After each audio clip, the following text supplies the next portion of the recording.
Hello my wonderful viewers, welcome to my platform. This is Linda's TV show. If it is your first time of coming across this channel and you like what you see after watching, please subscribe, put on your notification bell, set it to all notification. In that way you'll be able to get notified each time I upload a new video, even those without notification.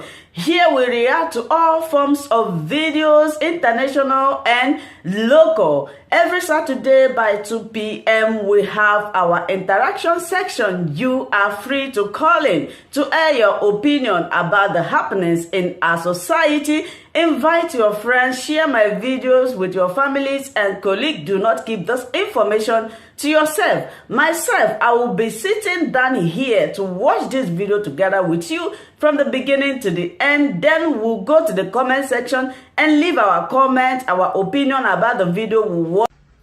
2023 election. Let me first of all start by apologizing to you. I will do a lot of videos.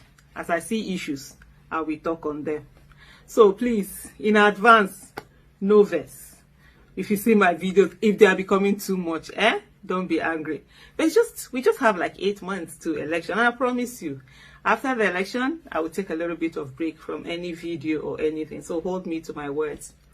But honestly, in the last few days, I've been seeing, or maybe more than a day, maybe like in the last week or two, there have been a lot of posts where you see people saying that, oh, now the Igbos want our vote and they are doing this. Oh, now our region, we will do this. Oh, yes, now we will show them and stuff like that. Hello? A vote for Peter Obi is not for a vote for Igbo people. You understand? So all of this, yes, now we will show them. And then some people saying that, oh, by February, we will shock them. You're already in shock. Who are you shocking? When you're voting for Peter Obi, it's not about saying, oh, it's about Igbo people. No, this is not about Igbo people or Christian or a male or whatever.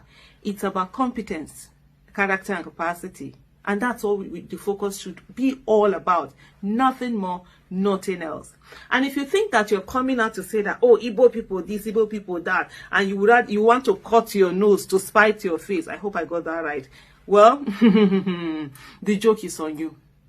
Because I want us all to understand, in this Nigeria, if there's any region or any group of people, let me not use region now, if there's any group of people that can withstand whatever hardship Nigeria has to give more than any group, I think it's the Igbo people. I might be wrong, but that's my opinion. They have a lot going for them. It's should I say one of the most economically empowered group of people in terms of diversity. Know that, oh, the richest man might not be from there, the richest man in Africa might not be from there and all of that, but it's the kind of people that, you know, in terms of economic advancement on a whole, they have it a lot. In terms of the economy of the nation, they have it a lot. You go to my village that I'm not able to do anything, I will look at it, I'm like, this place, there's nothing to do, there's no business. An Igbo man is there, he's doing business and he's thriving very well. There is no place you will go to in Nigeria, you will not see an Igbo man doing very well. There's no place, and I might go ahead to even say, no town in the world you will go to, you will not see an Igbo man doing something. So this attitude that, we will show the Igbos by not voting Peter Obi, for that I see some of you giving. Honestly, it's as foolish can be. Honestly, if that's your reason. Oh, I want to show. The only person you are showing you is yourself. Because like I said earlier, if there's any tribe that is wired to actually survive no matter what kind of bad governance and suffering that Nigeria can deal with, it's the Igbos. They've seen the hardship of Nigeria. They've seen Nigeria at its worst. There is no tribe up till now that has gone through what the Igbos have gone through in terms of that Biafran war. And guess what? You know, when you go through so much adversity, you learn. And you build shockers that will absorb any other thing that will be brought in. The rest of us, we don't have such shockers. And I'll tell you, the Ozomena, never again, and the apprenticeship system is something that they have used a lot to help themselves. You and I, which apprentice system we get? If I come out now, go somewhere, say, hey, I be a dope brother, you go look me. Or now you go meet somebody, say, hey, I be a sister, you go look you. Or the Hausa brother, he go look you. Or the one that will say, hey, I am Nupe brother, he go look you. We don't really have that for most of us, but they do. So I don't know where this mentality is coming from, where it's like, oh, I'm going to show the Igbos and this one, oh, we'll meet, they will see us, we'll shock them by February, we'll do all of that. That has no place anywhere. So the earlier you sit down and look at your region that right now is being ravaged, right now it's in soup, right now that people are in poverty, right now that people are suffering, because the suffering is the same everywhere, right? Some people are able to have more shock absorber to absorb it than others. So the earlier you focus and vote based on the suffering that you're seeing, based on the poverty you're seeing in wherever it is that you are, that will help more than this arrogance, this sense of entitlement and arrogance that is not going to carry anybody anywhere. And I think every one of us, we need to understand that this is a fight. 2023 election is actually election for survivor. We are fighting for our lives here. Nigeria is at the worst that it has ever been, and if we make the mistake, it can get worse than this. If we make the mistake of not choosing based on competence, character, and capacity, and whatever you want, your choice is, you have a right to your choice. But hey, let it not be something like, oh, I want to spite this party and not vote. No, let it be whoever you feel is the most competent. I have my own most competent candidate. You can have your own most competent candidate. Let's vote based on that area. But if you say that, oh, you're voting to spite, hey, now we go here and pass. So the people that think you are spiting, they will have their way of surviving. As they hear the suffering, they too. It's not as if the suffering is not everywhere, but they have built a shock absorber to be able to survive the suffering that Nigeria can give, because they have actually seen Nigeria at its most heinous, capacity and unleashing everything. I mean, having seen people, you just imagine someone's everything being taken away from the person, and they just give you 20 pounds, and you have to build up from there. And in over half a century, they've built themselves back. So they have a resilience that the rest of us don't have. I just want to let you know that when you're thinking of Peter Obi, you're not thinking Igbo. This is not about Igbo or Christianity or whatever. This is about competence, character, and capacity, and the courage, and of course, citizens being able to make demands and criticize and hold whoever gets into office accountable.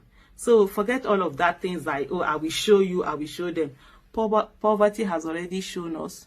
Insecurity has already shown us. The terrorists are showing us already. So the thing that we need to do is to come together and choose the person that can really do the job, not the person that we feel that, oh, let's show other person. If you know what I mean, Sha. Well done. Examination by the panel went all over the country.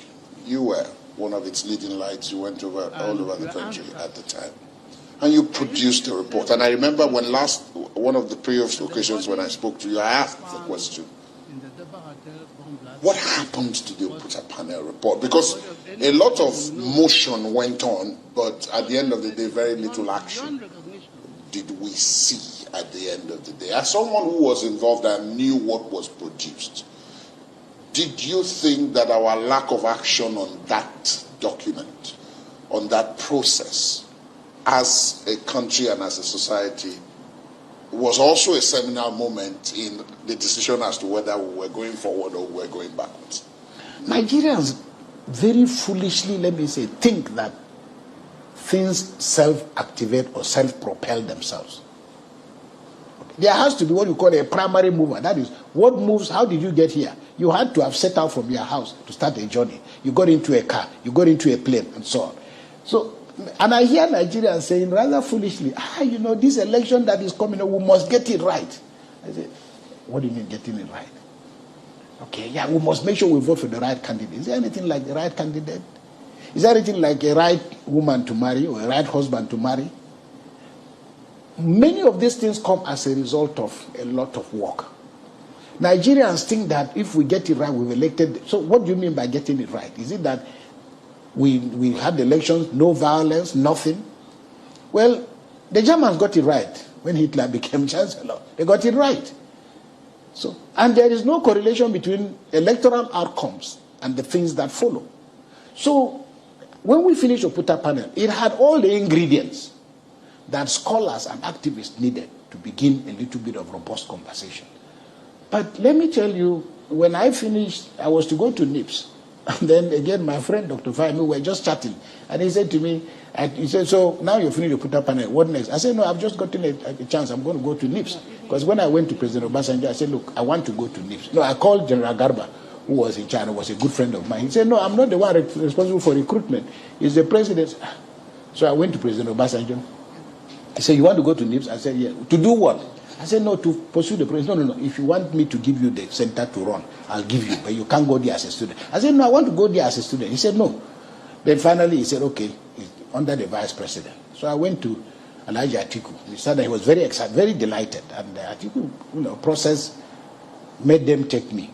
But in between this, I met Dr. Fahimi. I happened to be in London also. We cut off. He said, what about you? I said very proudly, I'm going to go to NIPS. He said, NIPS? I said, yes. He said, what are you going to do in NIPS? Come to Oxford. Come and take a fellowship in Oxford. I said, I don't know anybody in Oxford. I hope blessed memories in Oxford. But how do you... So much, my wonderful viewers, for watching this video together with me from the beginning to the end. Like I said before, if you like what you see here, if you like what I do in this platform, as you have finished watching this video, please hit that red button that says subscribe and put on your notification bell to all notification. In that way, you'll be able to know when I upload a new video. Share my videos, leave your comments in the comment section constructively. Until I meet your way again in my next video, I still remain your Linda's TV show. Bye-bye.